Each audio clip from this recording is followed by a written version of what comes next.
आप सभी को फिर से बहुत बहुत स्वागत है। बिहार में जाति जनगणना का जो रिजल्ट है पूरा सार्वजनिक कर दिया है। पूरा डेटा को जो है सार्वजनिक में जो है छोड़ दिया गया। अब ऐसे में जो है पूरा याचिका पिटीशन दे दिया है सुप्रीम कोर्ट में। फिर जाके कह रहा है कि अब नीतीश कुमार के ऊपर जो कार्रवाई होना चाहिए। नीतीश कुमार जी को यह डाटा जो है जाति जनगणना का जो है उस सर्वे को सार्वजनिक क्यों किया। अब फाइनल रूप से जो सुप्रीम कोर्ट इसके ऊपर 6 अक्टूबर को जो सुनवाई करने वाला है। लेकिन पूरा ये जाति जनगणना के लिए क्या क्या चीजें झेलना पड़ा नीतीश कुमार को, और अब जो उथल पुथल हो रहा है राजनीति का, जो भी नीतीश कुमार की राजनीतिक पार्टी के विपक्षी पार्टी लोग हैं उसके पूरा राजनीति का पहिया जो है पूरा घूम रहा है। पूरा जोरा से तहलका मचा हुआ है। पूरा लोग प्रोटेक्शन कर रहा है कि नीतीश कुमार जी को जो है अब सजा होना चाहिए। अब काफी जो है बीजेपी वाले जो है पिटीशन सुप्रीम कोर्ट में पहले भी दे चुका था। जब से जाति जनगणना के बारे में चर्चा किए थे लालू सरकार के समय से 2015 में ही लालू जी बोल दिए थे कि मैं जाति जनगणना को मैं लेके आऊंगा, और जब तक जाति जनगणना ना आए मैं तब तक शांत रहने वाले में से नहीं हूं। उन्होंने कहा था 2015 में प्रधानमंत्री नरेंद्र मोदी को ट्वीट किया था। उसमें वो लिखा था कि प्रधानमंत्री नरेंद्र मोदी यूनाइटेड नेशन भी चला जाए, पिटीशन दे दे वहां जाके, लेकिन फिर भी मैं दलित वंचित शोषित समाज के लोगों के लिए जो है मैं जो जाति जनगणना कराने वाला हूं उसमें मैं रुकने वाले में से नहीं हूं। अरे किसी का औकात है तो मुझे रोक के दिखाए। लेकिन जो है जो 2015 में दिया उसी चीज पर जो खड़े उतरा नीतीश जी भी, जो है नीतीश जी, तेजस्वी जी, और इन्होंने जो जाति जनगणना का जो प्रण लिया था कि जाति जनगणना में करा के ही दम लूंगा, और वही जो है जाति जनगणना का रिजल्ट आज घोषित हो गया। बीजेपी वाले हैं जो अभी पिटीशन दे रहा सुप्रीम कोर्ट में। जब से नीतीश जी जो है जाति जनगणना के बारे में चर्चा किया तब से जो है पूरा तरह से बीजेपी वाले को बुखलाहट हो गया, और सभी नेता लोग जो है जाके पिटीशन देने लगे सुप्रीम कोर्ट में। और जब सुप्रीम कोर्ट में पिटीशन दिया तो वहां पे जो केंद्र सरकार था वो केंद्र सरकार का डायरेक्ट कहना था कि ये जो है राज्य को नहीं है जाति जनगणना कराने का अधिकार, ये असंवैधानिक है। ये करार जवाब दिया था केंद्र सरकार। लेकिन फिर मुख्यमंत्री है नीतीश कुमार जी, उन्होंने जो बयान दिया वो बयान ये दिया था कि जो संघ का जो समष्टि सूची है उस समष्टि सूची के तहत ये कहा गया है कि कुछ ऐसे कानून जो होता है जिस कानून पे सरकार भी बना सकता है, केंद्र सरकार और राज्य सरकार भी बना सकता है। तो ऐसे में हर चीजों की फैसला सिर्फ राज्य सरकार, केंद्र सरकार ही नहीं बल्कि राज्य सरकार भी कर सकती है। और केंद्र सरकार का कहना था और बीजेपी वाले का कहना था ये तो जो करना चाह रहे हैं नीतीश जी जाति जनगणना, ये जनगणना तो सिर्फ पावर केंद्र को है, राज्य को है ये नहीं पावर। लेकिन ये मामला यहीं तक नहीं रहा। ये जब जनवरी में नीतीश कुमार जी जब जनवरी में पूरी तरह से शुरुआत करने वाले थे जाति जनगणना, और पूरा हर घरों में जा जाके पूरा सर्वे करना शुरुआत कर दिए कौन सा कितना जाति के लोग है। ये जब पूरा सर्वे को स्टार्ट किया इसके बाद जो है फटाफट धड़ाधड़ जो है जाने लगा पिटीशन हाईकोर्ट, पटना हाईकोर्ट। अब पटना हाईकोर्ट में जब पिटीशन पहुंच गया इसके बाद जो पटना हाईकोर्ट ने फाइनली जो है जो फर्स्ट चरण में जो हुआ था जनगणना, फर्स्ट चरण में जो हुआ, इसके बाद मई को 4 मई को फाइनल रूप से नीतीश कुमार जी को जो है बिहार सरकार को कोर्ट बुला लिया, और कोर्ट में डायरेक्ट ये चीज कहा दिया है नीतीश कुमार जी को कि ये जो है जाति जनगणना आप कर रहे हैं ये बिल्कुल अभी बंद करिए। अब उस तरह से वो जो है बंद कर दिए। अब जाति जनगणना पर उसमें बैंड हो गया। अब जाति जनगणना पूरा तरह से रोक लग गया। इसके बाद जो है नीतीश कुमार जी वहीं नहीं रुके।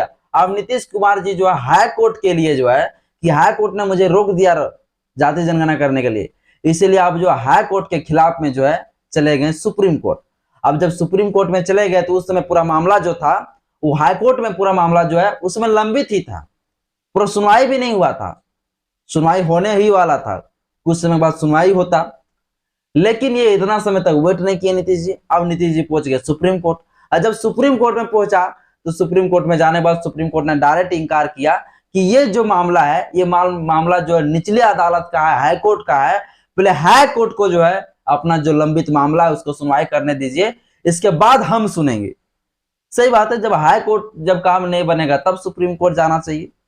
अब हाई कोर्ट का पूरा लंबित था मामला, अब सुनाई तो हुआ नहीं था। अब हाई कोर्ट ने जो फाइनली रूप से सुनवाई जो किया 3 जुलाई से स्टार्ट किया और 7 जुलाई तक ये पूरा तरह से 4 दिन पूरा तरह से इसका पूरा जजमेंट पूरा चला, पूरा इसका फैसला हुआ। दोनों जो था पक्ष और विपक्ष के जितना भी थे दोनों लोगों का जो है पूरा दलीलें सुना गया, और दलीलें सुनने के बाद जो है नीतीश कुमार जी को फाइनल रूप में इजाजत मिल गया कि जाति जनगणना आप करिए। लेकिन उसी समय हाईकोर्ट ने एक चीज बोला था, हाईकोर्ट ने बोला था जो आप जाति जनगणना कर रहे हैं अभी भी इसका पूरा सुनवाई तो हुआ नहीं है, और इधर जो सुप्रीम कोर्ट में जो पिटीशन दिया हुआ था कुछ लोग और भी दे दिए थे जाके, उसका भी सुनवाई नहीं हुआ था। और इधर हाई कोर्ट ने कहा कि आप जाति जनगणना करिए मगर इस डाटा को जो है पूरा सार्वजनिक नहीं करना है। अभी यह चीज हाई कोर्ट ने कहा था। अब हाई कोर्ट ने यह बात को रखा, इसके बाद सभी राज्य सरकार को यह अनुमति दे दिया गया कि जाइए आप जाति जनगणना करिए। अब फिर फाइनल रूप से जाति जनगणना करना शुरुआत हुआ और फिर ये जाति जनगणना पूर्ण कर लिया गया। अब इसको 2 अक्टूबर के दिन, जिसमें गांधी जयंती था, और गांधी जी की जयंती में जो है शुभ अवसर पर ये जाति जनगणना जो हुआ था उसका लिस्ट को पूरा सार्वजनिक डाटा को प्रसारित कर दिया सार्वजनिक में। अब जो है ये जो बीजेपी वाले हैं, जो विपक्षी नेता वाले, वे लोगों का कहना है कि जब सुप्रीम कोर्ट में अभी मामला लंबित है, हाई कोर्ट में जो है इस तरह से आदेश तो दिया ही नहीं था, तो फिर कैसे नीतीश जी सार्वजनिक जगह पे इसको डाटा को कर दिया इस तरह से। अब ये कह रहा, अब जो है ऐसे में ये सवाल जरूर उठता है कि आखिर सुप्रीम कोर्ट अब क्या उसे नीतीश जी को क्या मतलब कौन सा पक्ष जो है में फैसला देने वाला है सुप्रीम कोर्ट और नीतीश जी का, या तो विपक्षी लोग जो याचिका दिए हैं उनके पक्ष में फैसला आने वाला है, वो तो सुप्रीम कोर्ट ही बताएगा। लेकिन जो ये बीजेपी वाले जो कहना था, वो बीजेपी वाले को जो याचिका दे रहे थे इसके खिलाफ में क्यों दे रहे थे, तो चलिए कुछ कुछ पॉइंट को हम समझना चाहते हैं। सबसे पहले जनवरी में बिहार सरकार जो है जाति जनगणना करना शुरू कर दिया गया, ठीक है ना।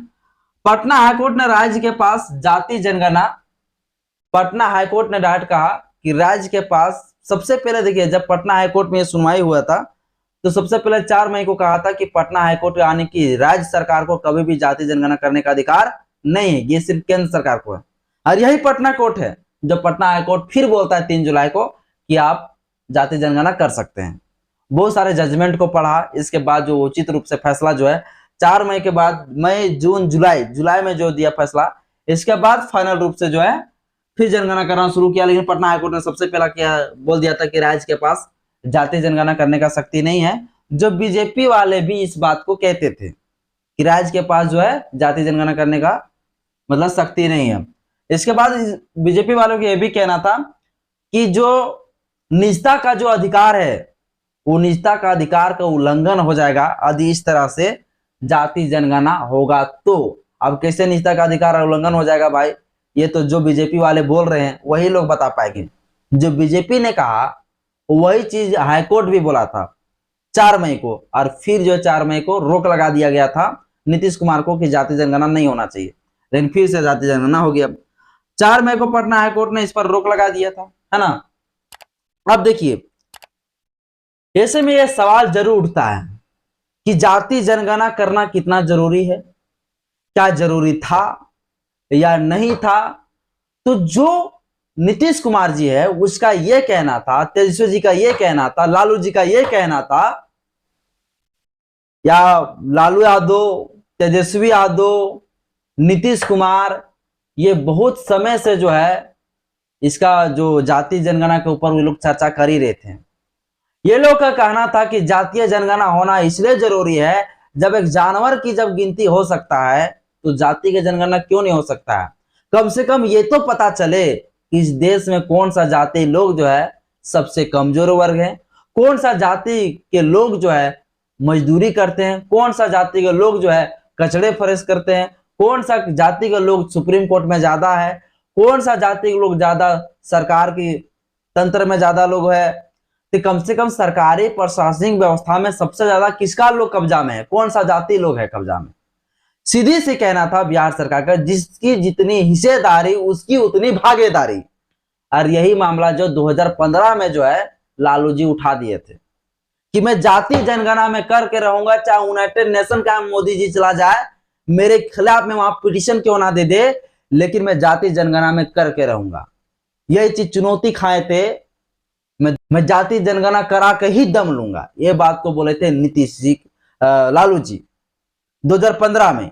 और फाइनल रूप से वो नीतीश जी का जो और जो लालू जी का जो दावा था वो पूर्ण रूप से जो है 2 अक्टूबर को पूरा सार्वजनिक हो गया। ये डाटा को पूरा तरह फैला दिया गया।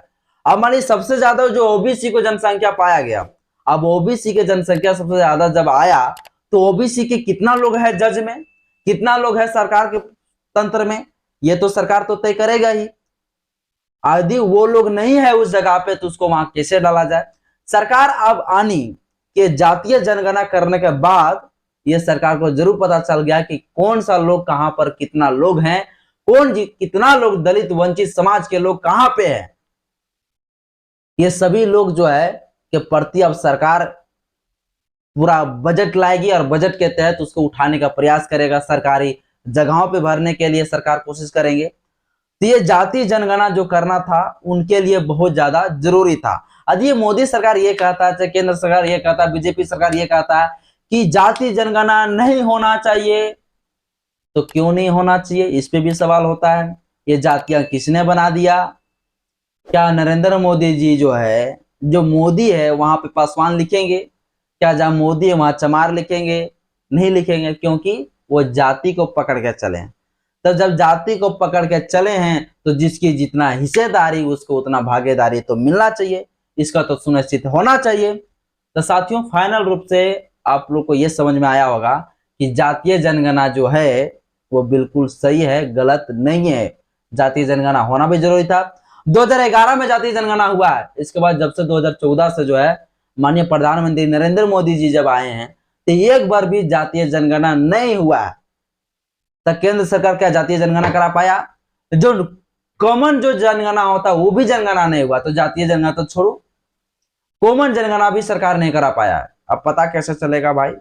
अब जो बिहार सरकार ने जो स्टेप उठाया कि केंद्र सरकार तो कर नहीं रहा है, तो क्यों ना हम ही स्टार्ट करते हैं। अब ये जो है अपना राज्य के पास भी अपना पावर होता है, अपना कानून बनाने के लिए पावर है उसके पास, तो उसके तहत जो है वो अपना जनगणना करा दिए।